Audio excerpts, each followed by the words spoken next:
Hello, everybody, and welcome back to another episode of the Pixelcast. Today, I have with me a very special guest. You might know him as Swiggles, but right now, he's the man known as Ro Panuganti. Ro, how are you doing? Good. Thanks for asking. How are you, Ben? I've been doing pretty good, Stuff's been happening. Good stuff, so, Yep. you know. So, why don't you introduce yourself a little bit to the people who don't know who you are? Sure. So my name is Ro Panuganti. For the last 5 years, almost, I've gone by Swiggles1987 or Swiggles RP, just like a silly name, until I realized I'm a person. And yeah, I make video game music and other kind of covers. I'm mostly an electric guitarist, but I've done some singing, play bass, keyboard, sitar once or twice. And yeah, besides that, I guess I started the Pixel Mixer subreddit, which this is kind of on, and created Pixel Mixers with Haschel. So we kind of co-run it together with help from others and councils and people like yourself. And besides that, I graduated with a computer science degree, so by day I am a IT guy, and by night I am a guitar player person. Just a guitar player person. Guitar player person. Yeah. Mm-hmm. Yeah, so you mentioned before, like, you used to be known like as Swiggles and all that, so why did you go from Swiggles to your name, and like what is the process kind of like changing all of your old names from like your social media and stuff? Good question. So I guess to start, and this is probably the realest answer I could give to begin, like when I started YouTubing in like 2011, where I would post like solos to Metallica videos, I kind of grew up not sheltered, but just like, I guess I didn't do a lot of things without like my folks okay or anything, so I was always under the assumption, oh, I guess I shouldn't put my real name out there on the internet and don't talk to strangers, do whatever. So when joking around on PictoChat, that's how old this name is, I ended up coming up with, like, as a joke, a name, Swiggles, and it just ended up sticking constantly. The 1987 my dad suggested, it's actually the year my folks came to US, like immigrated. So it's just like a random number. And eventually I tried being a little more serious, and people ended up knowing I was Ro anyway. So the big change was I was kind of sick of, after 5 years of YouTubing, I felt like I should just be myself, try to present myself seriously. And, I feel like if I saw my name, presented out, it would just feel more mature, more obvious. That's me. I don't have a real internet persona or anything. So the process of changing everything was terrible, to say the least. Like, you go on Facebook, you try to apply for a new page. It never happened. I couldn't change my page. So I have like 500 likes on Swiggles, and now I have like 100 on Ro Panuganti. Like, they wouldn't allow a name change at all? They kept on rejecting it for some reason or the other. Twitter was an easy process. YouTube, I actually had to use a tool called TubeBuddy and change like imagine a macro or something. I changed 200 and something videos automatically that said Swiggles to say Ro. Jeez. And I did that for like every kind of variation possible. And then all the Facebook links, all the Twitter links. YouTube was kind of quicker. And then I actually took it upon myself to just look at some fonts and just, rebrand. And what really helped me do that was, at the same time, my friend Julia Henderson, she changed from Pajama Pants Music for the same kind of reasons. It was, a fun nickname, but it's just easier to present yourself with the right, name. Mm-hmm. So following suit, a lot of people started switching over, and it was just this fantastic, like, that's me. And now I feel very comfortable. A lot of people still call me Swiggles. That's fine. It's not like a bad word. It's part of how I got to where I am. But unfortunately, there's still things that like I won't be able to erase. Like Bandcamp, both my newest album and my last album, they're on Swiggles RP Bandcamp because it's just too hard to change that. Right. So. Yeah, I noticed that a lot of people are definitely starting to do the name change from like the nickname they had before to usually now it's like their real name. Right, So, like Ace Waters or Laura Platt. Just there's more and more people who are taking advantage of that. And nothing wrong with a really good nickname, honestly. But end of the day, you just got to be comfortable with it. And now I am. yeah, because like I know like Family Jewels, for instance, he was Family Jewels 7X, and then what was it, like this year or last year, he just took the 7X off. So he's still Family Jewels, but he just looks a little bit more professional now that he doesn't have the random 7X at the end of his name. Which, I mean, it's taken from his favorite band. You know, Right. that's... it's not like one of these huge deal things, but now and then I remember at MagFest, I remember someone saying the 7X, and I like cracked up for a second. Because it's the equivalent of me being called Swiggles, but, you know. Yeah, that's history. You gotta live with it. Yeah, and I mean, I did all of this after I graduated. During this like 2-3 week period of time, I didn't have to do anything. Right. If you're thinking of rebranding, do it once and never do it again, kind of deal, and do it when you have some free time. Yeah, definitely. It I will did take it. a bit. Also, like, if you're thinking about it, probably the earlier the better, because I have like absolutely like no followers, and I did it easily because no one was like, "Where did you go? Who are you?" You know, so I think it's kind of important too, to be like, you know, I think it's about time to do it. Might as well do it now instead of like 10,000 subs later. Well, that's the thing. It's funny you mentioned that because I get so many comments from people who just don't watch me frequently, but they, were nice enough to watch one of my newer videos, and then they'll post like, "When did you change from Swiggles?" And I'm like, dude, it was like 4 months ago. Yeah. Have you really not been watching like weekly uploads for 4 months and then come back? And then I don't know, but it's gonna happen, and it's fine. But I did it when I had 8,000 subs, and it obviously was a little bit challenging because of many people like that. So it's just one of those things you'll have to do. I have to make new business cards, but The struggle. yeah, the real struggle. Yeah, so you mentioned earlier also your Bandcamp with your albums. I was kind of wondering, like, what is the process that you kind of go through to release an album as a whole rather than just like a single song release? Like, Sure. yeah.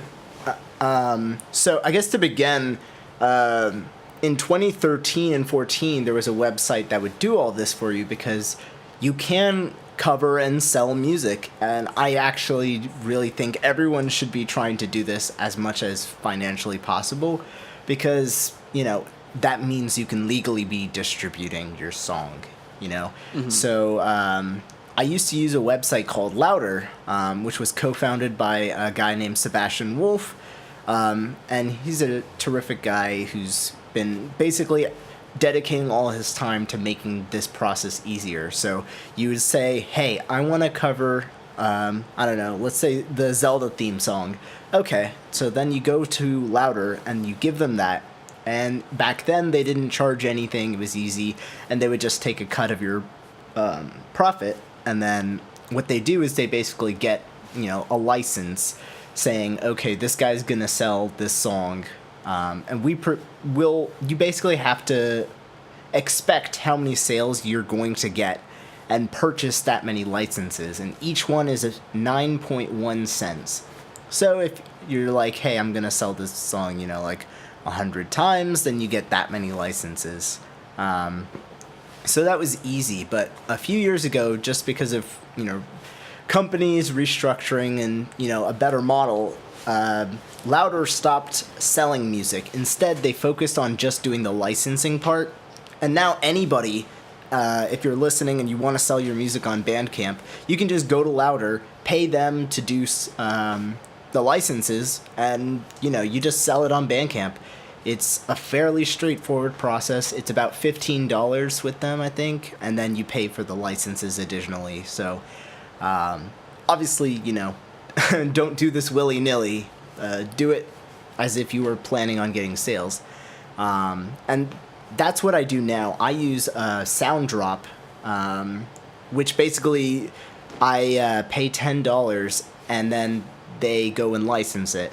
And it works out pretty great as long as you have the song you want to do that's licensable. Then you can do it. And a lot of people ask me, how do I know if a song is licensable?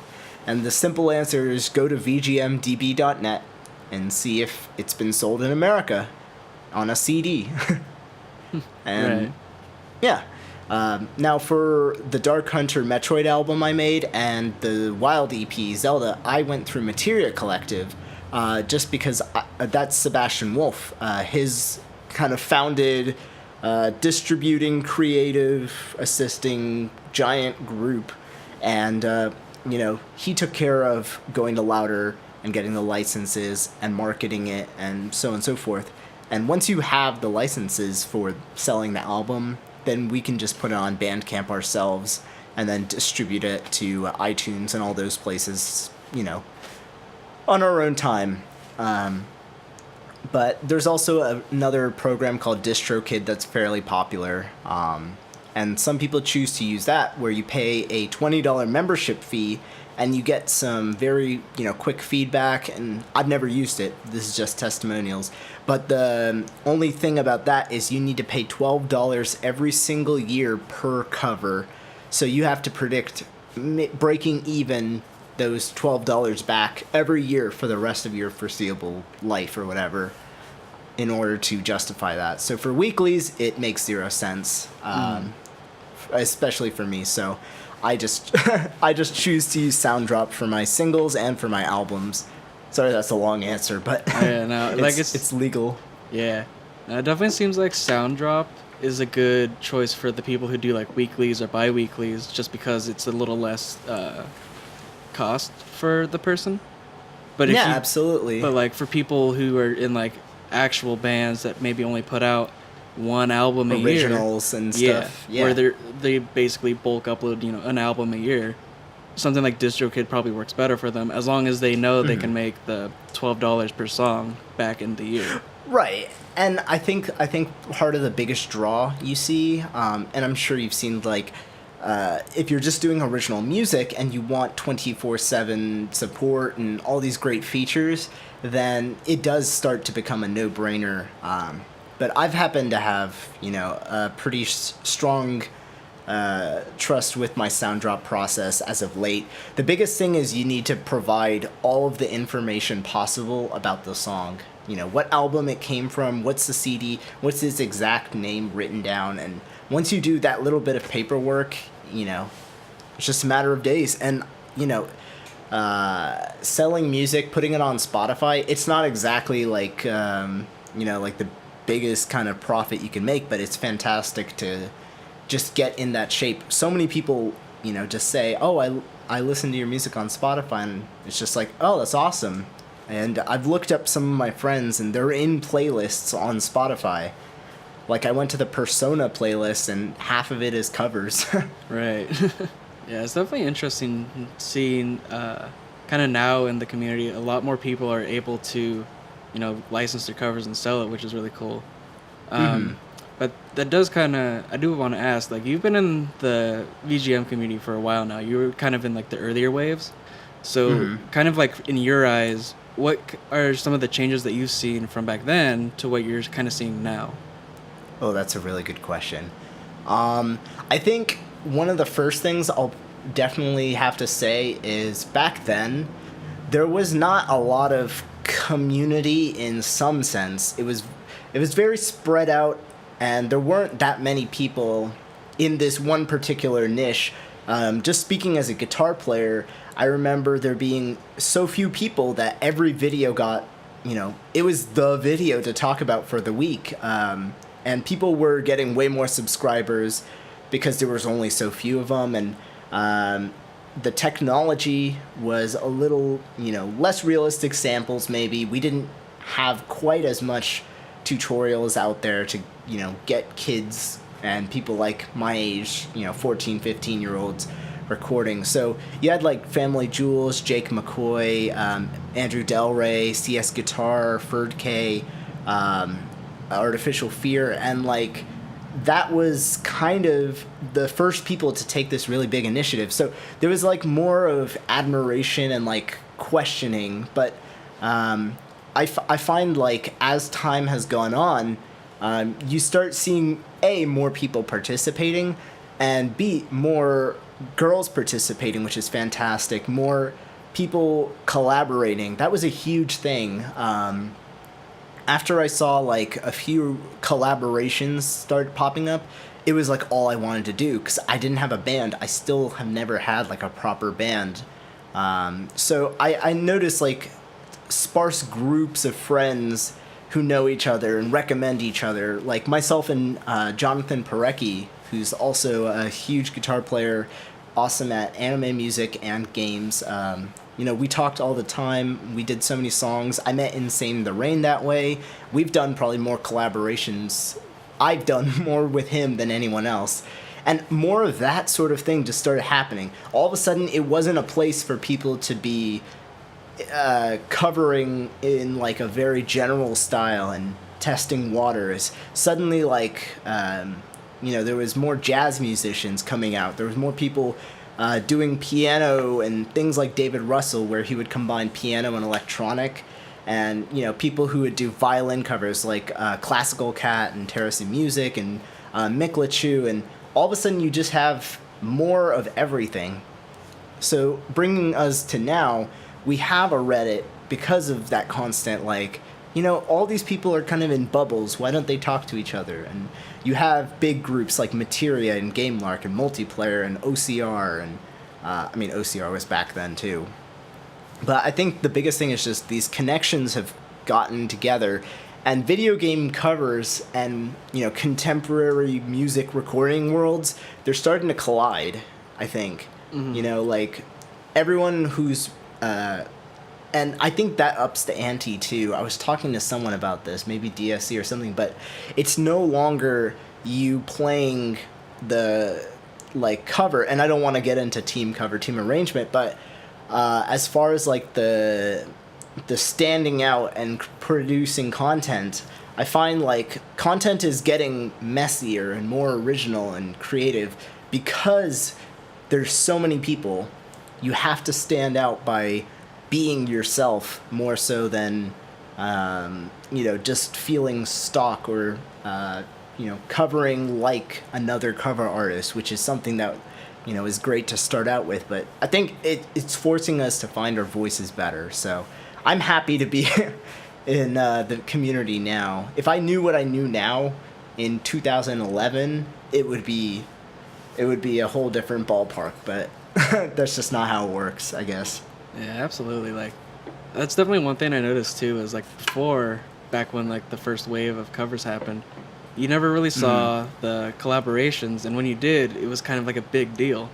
Like I remember like the first one, it was it CS Guitar and Family Jewels, I think they did. I think Hyrule Field, was that it? Yeah, that's how I found CS. Yeah, so like that happened, and it was like, oh my god, these guys are like really cool, and they did a thing together. But that was kind of it. You never saw too many collabs. But then you go into like the past year, like it seems like almost every channel has done at least a collab with somebody else. Whether it's like guitar and guitar, or they got like a sax player or a violin player. Like it's really cool seeing that now. It's way easier to try and find people to collaborate, and then also being able to make kind of more original sounds by mixing the different types of instruments that we all have. Yeah, absolutely. And I think of, you know, all of my close friends from when I first started VGM, I've collaborated with like as many as I could, and part of why I like learning different guitar styles is because I never wanted to be like unable to play with someone, and you know, it's usually almost never been an issue. You know, if someone wants something soft, I'll play like a clean electric or an acoustic, or you know, if someone needs something jazzy, like you know, N.Sane in the Rain or something, you know, he'll hit me up and I'll play more like Eric Johnson style guitar or bass or something. It's just there's this constant ability for everyone to work together as long as you're you keep on your toes and you know, just it's neat and a different kind of climate. Yeah, absolutely. And then, kind of speaking of collabs, do you have like a dream collab that you would love to do? Whether it's like an artist in the more real world or someone in the VG community. Like, do you have any dream partners? Yeah. So let's see. To start, of people I have not collaborated with, just because of timing's sake, but it's absurd we still haven't. Ryan Lafford, if you're listening for whatever reason, I'm still waiting to do Earthbound with him. So I've actually met Ryan ages ago. He's one of the kindest, nicest, talented boys, but he didn't create covers, just, you know, getting settled and this and that for the longest time until myself and Rich IDB, we kind of coaxed him to. So I've been waiting on that. Obviously, Family Jewels, I think I've known him 6.5, 7 years now. I even visited him, but we have not been on the same track more than 2-3 times, and I've not been like in charge of those. So I definitely love to do some of those just within the VG. Same with like Hashel, for example. I don't think we've played in a proper collaboration yet, and I would love to. Because I think we would have a very unique kind of same love of blues rock and stuff like that.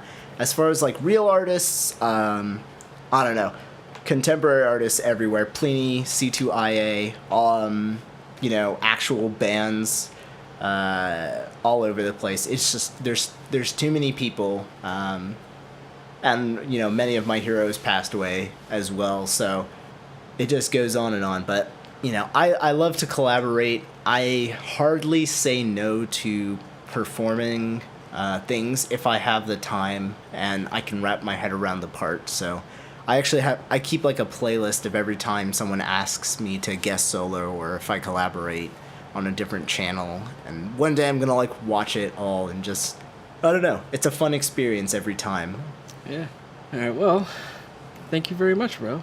I think we learned a lot about you and a lot about just, you know, the video game community in general.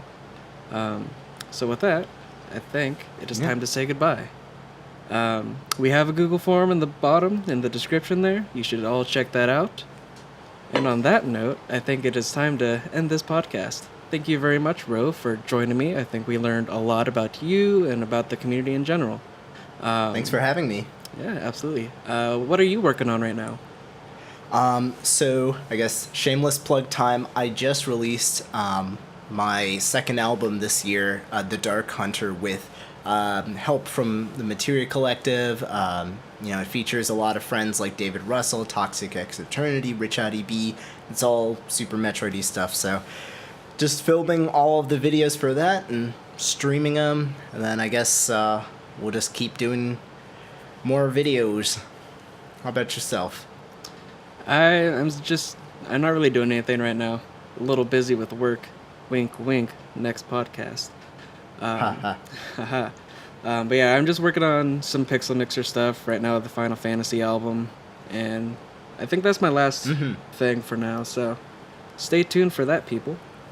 Yeah, exciting. But yeah, thank you very much. I have been your host, Ben Bullicann, whatever you want to call me. So we'll see you next. Ro Panuganti. Call me Ro, not Swiggles. Yeah, please call him Ro. So You're good. Thank you very much, guys. See you next time. Next time.